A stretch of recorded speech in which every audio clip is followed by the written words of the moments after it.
शिवाजी महाराजांचा पुतळा आज निकृष्ट कामामुळे कोसळला, याबद्दल आम्हाला अति दुःख होतं आहे। शिवप्रेमी म्हणून आम्ही याचा निषेध करतो। खरं तर गेल्या 6 महिन्यापूर्वी कोट्यवधी रुपये खर्च करून हा पुतळा या ठिकाणी उभारण्यात आला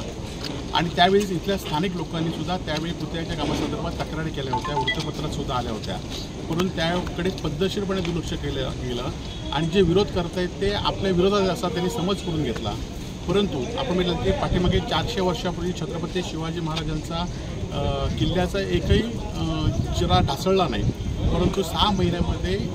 महिन्यापूर्वीच इथले जे काम होतं ते ढासळलं होतं। स्थानिक नागरिकांनी त्या संदर्भात वारंवार तक्रार केल्या होत्या आणि सगळेच पंतप्रधान मोदींच्या दौऱ्याच्या पार्श्वभूमीवर काहीतरी वेगळं केलं पाहिजे म्हणून हा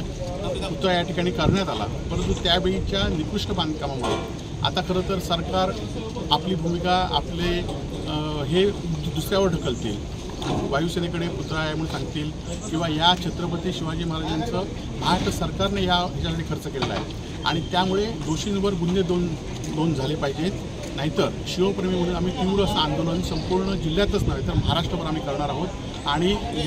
या घटनेच्या पार्श्वभूमीवर जे काही बेकायदेशीर कामकाज झालं त्याचा आम्ही निषेध करतो आणि त्याचबरोबर मालवण तालुक्यातील शिवप्रेमींना मी विनंती करतो की आपण शांततेत हा निषेध व्यक्त करायचा आहे। शिवप्रेमी कुठलाही उद्रेक करू नये आणि शांततेमध्ये पाळावी पाहिजे, कारण छत्रपती शिवाजी महाराजांची अस्मिता ही महाराष्ट्राची अस्मिता आहे आणि आमची अस्मिता आहे आणि त्यामुळे या पुतळ्याच्या बांधकामामध्ये, या पुतळ्याच्या बसवण्यामध्ये, या पुतळ्यामध्ये जो काही हलगर्जीपणा असेल, आपण बघितलं असाल की संपूर्णपणे जे स्ट्रक्चर वापरलं ते एकदम स्टीलचं वापरलं गेलं, लोखंडी वापरलं गेलं,